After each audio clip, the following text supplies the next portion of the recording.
Close reading is a really important instructional process. It's not just a one-time thing.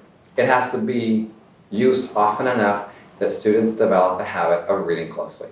When I think about a close reading lesson, it's with a short, worthy passage, complex passage, not something students can read on their own. If they can read it on their own, we don't need to use close reading. We should let them read it on their own. So it's a complex piece of text, and it's short so we can practice this process.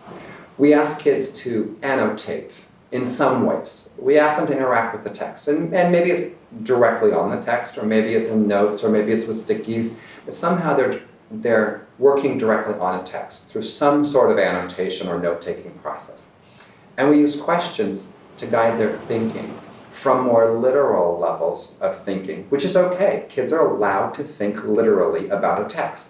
It's not sufficient to end the lesson there. The close reading lessons should take students on that journey from the literal, through the structural, to the inferential.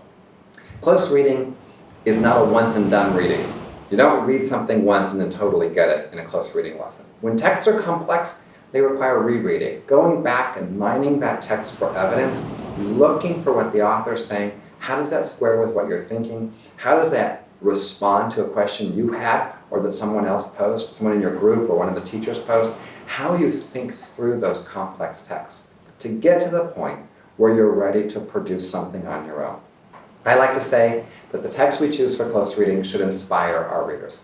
It's not just this passive experience anymore. Close reading should be inspirational. Kids should want to write. They should want to investigate. They should want to present what they learned from close reading lessons.